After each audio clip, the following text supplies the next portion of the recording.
Okay, so a lot goes into these things, you know. Listening, trying to tweak with your ears. I just got through trying a 100K potentiometer and didn't like it. It was just kind of a little bit too thin for me. So I went back to the 500K. That's what I got in this box. So I'm going to go with a 500K. And I get to use the 100K on other projects is the way I look at it.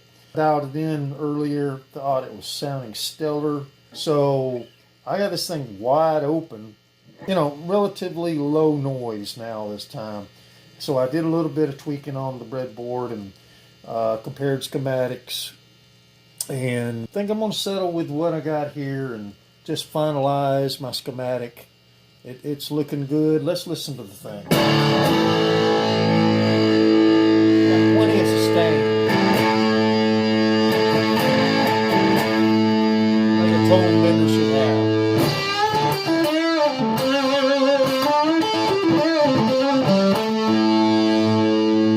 Alright, that's the bridge.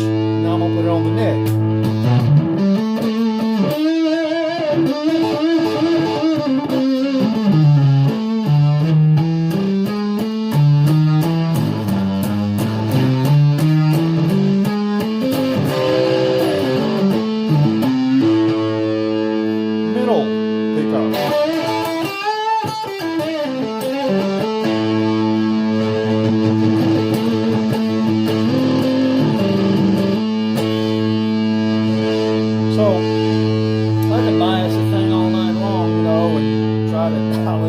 Better, but I think it sounds pretty killer. One thing about it, cleans up.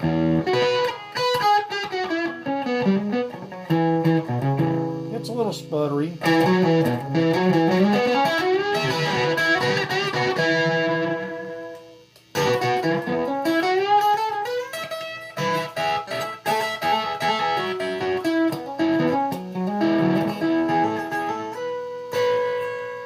Using old blue here. These got two humbuckers and one single coil, so it's the HHS pickup configuration, whereas a Strat's going to be all single coil. That's, you know. So it does make a difference. I wish it howled like crazy. It doesn't. So, you know, and I'm going to be using this thing on stage. I don't want it to get away from me anyway.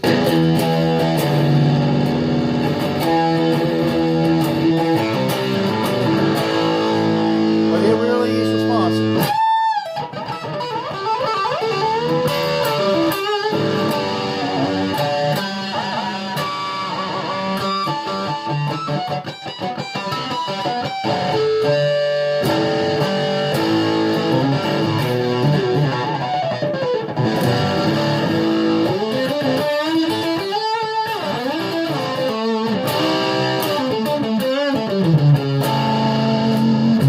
So the old Blue Monster, it would crap out, you know. I mean, it would just stutter or starve out the notes, is what I'm saying.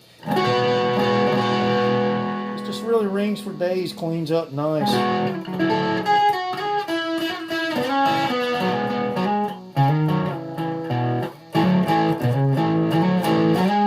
You know, I could tweak this thing for days, but I got to build it.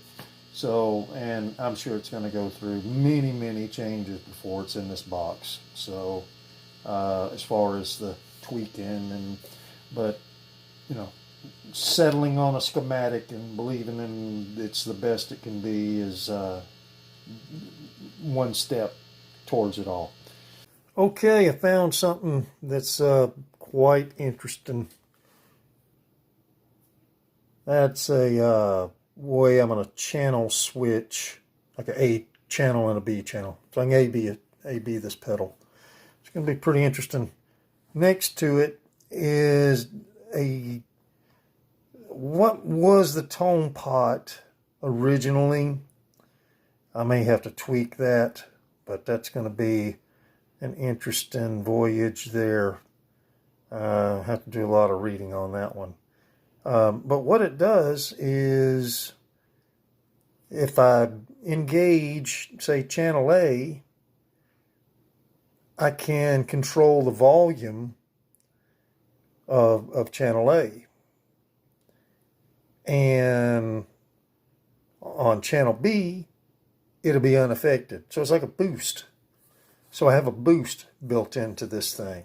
Lines that you come across as you're working on this thing, I'm starting to see the wheels turn on how I can create some variation out of this thing. I could also maybe add some capacitors like I did in the past so that I do get a true channel A and a true channel B.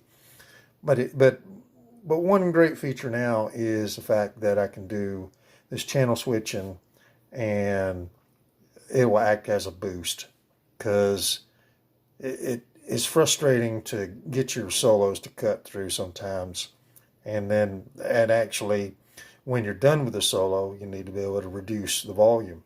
So, because I'm always being told to turn down. Okay, I think I've settled on how I'm going to put this thing together. It's a situation where if I zoom in, you can see there's only one trim pot. So I took 2 of these trim pots and did away with them and put in fixed resistors. I figured it was just getting a little bit too crazy, and you know, you got too many variables, you can't decide on what you're going to do. So I kept the middle trim pot 2 because I thought that was the one that gave me the most variation of tone. And I may even put a variable resistor in there, which is a pot. So I may put a pot in there, a 50K, might even, yeah, it's got to be a 50K. The only thing is I'm just really worried about, see these cans are the 108s. I think the 108s are up top here, and then the 109 is there. They're very sensitive. So these are the only 3 that I have, and I sure don't want to see them be destroyed. And still toying around with what I can do with that tone. I thought about using it as a booster, thinking about that I could do some sort of way to channel switch. So there was some modifying today is the point of this video, and wrote down the schematic on how I want things, you know, the best representation of what I think I see there. And there's always something I'll miss, but it will be going on perf board pretty soon. So I don't know how many days it's been, you know, today's the 8th. So I think I started back on the 2nd or something like that, or the 3rd, 2nd or 3rd. Done a lot of tweaking on the breadboard, and it's just going to keep on going with that. But what's really cool about all this is I got everything in the box now. The potentiometer is underneath this, and everything is going to be nice and tidy, I think, on this project. And I'm going to do a sound check here, I guess, also. But as far as what I've done, I added, it was kind of like I worked with a bunch of diodes today, just trying to see, I felt like some notes were getting starved out, and I wanted to figure out what was going on with all that. So I ended up putting some, what are these, 1N 4148s, I think that's what I ended up using, and also one N34A, and that is like what a clone has. So pretty interesting things happened today. I went round and round in circles, but I think I found how to get a good clean amp sound out of all this, and then just trying to find a distortion. Well, that's the $64 question, trying to figure out how to get all that to happen.